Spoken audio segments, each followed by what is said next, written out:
Hello guys, আসসালামু আলাইকুম। নুপুর cooking হাউসে আপনাদের সবাইকে জানাচ্ছি স্বাগতম।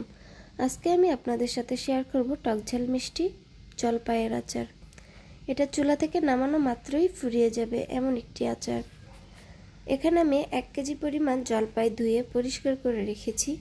এখন এটাকে সিদ্ধ করে নেব। তাই চুলায় একটা পাত্রে পানি বসিয়ে দিয়েছি। এখন এর ভিতরে দিয়ে দেব আগে থেকে ধুয়ে পরিষ্কার করে রাখা জলপাইগুলো। এখন আমি অপেক্ষা করছি এটা সেদ্ধ হওয়ার আগ পর্যন্ত।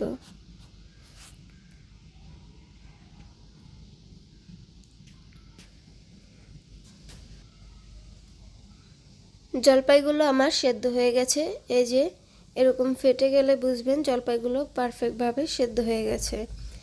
এখন আমি আচারের মশলাটা রেডি করে নিচ্ছি। এখানে আমি 1 টেবিল চামচ পাঁচফোড়ন, এখানে আমি হাফ চামচ শুকনা মরিচের গুঁড়া, হাফ চামচ জিরা গুঁড়া নিয়ে নিয়েছি। এখানে আমার গুঁড়া করা ছিল শুকনা মরিচ এবং জিরাটা, তাই আমি গুঁড়াটাই নিয়ে নিচ্ছি। আপনারা চাইলে আস্ত নিয়ে একসাথে করে টেলে নিতে পারেন। এই তো পাঁচফোড়নটাকে আমি শুকনা খোলায় টেলে নিচ্ছি।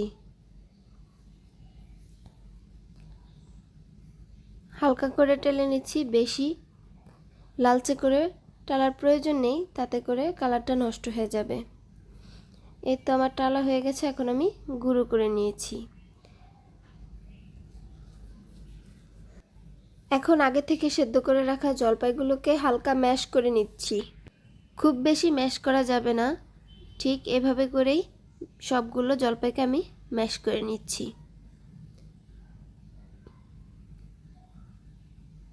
এখন একটা কড়াইতে তেল দিয়ে দিচ্ছি। এখানে আমি সরিষার তেল দিয়ে নিচ্ছি। আচারটা অবশ্যই সরিষার তেল দিয়েই করতে হয়, এটা সবাই জানে। এখন দিয়ে দিচ্ছি একটা তেজপাতা, হাফ চামচ থেতো করা রসুন দিয়ে দিচ্ছি।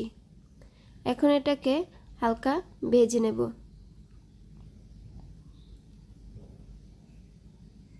এই তো রসুনটি আমার ভাজা হয়ে গেলে এখন আমি এর ভিতরে দিয়ে দেব আগে থেকে ম্যাশ করে রাখা সেদ্ধ জলপাইগুলো। রসুনটি দিলে আপনার আচারটি অনেক দিন পর্যন্ত ভালো থাকবে এবং নর্মাল ফ্রিজে রাখলে 1 বছর পর্যন্ত অনায়াসে খেতে পারবেন, আর বাহিরে রাখলে 6 মাস যাবত পর্যন্ত।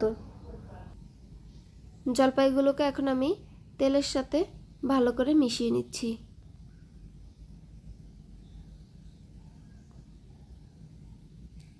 এখন আমি এর ভেতরে অ্যাড করে দেব 1 কাপ পরিমাণ চিনি।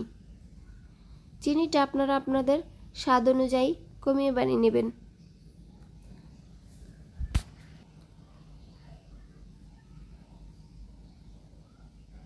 এখানে আমি পরিমাণ মতো লবণ দিয়েছি। সরি, কিভাবে যেন ভিডিও থেকে স্কিপ হয়ে গেছে। আপনারা লবণটা দিয়ে নেবেন, আর টকে লবণটা একটু বেশি লাগে, আবার এতটাও বেশি দিবেন না যাতে করে আচারটাই নষ্ট হয়ে যায়। এখন আমি এর ভিতরে দিয়ে দিয়েছি আগে থেকে গুঁড়ো করে রাখা আচারের মশলাটা। যদি টক মিষ্টি আচার খেতে চান তাহলে মরিচের পরিমাণটা আর একটু কমিয়ে দেবেন। এখন এটাকে আমি ভালো করে মিশিয়ে নিচ্ছি।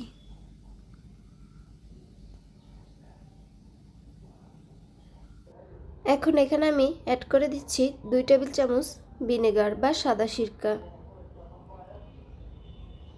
এখন ভালো করে মিশিয়ে নিচ্ছি। একটা জিনিস খেয়াল রাখতে হবে, আচারে কোনোভাবেই যাতে কোনো প্রকারের পানি না থাকে। পানি থাকলে কিন্তু আচারটা বেশি দিন ভালো থাকবে না, নষ্ট হয়ে যাবে তাড়াতাড়ি।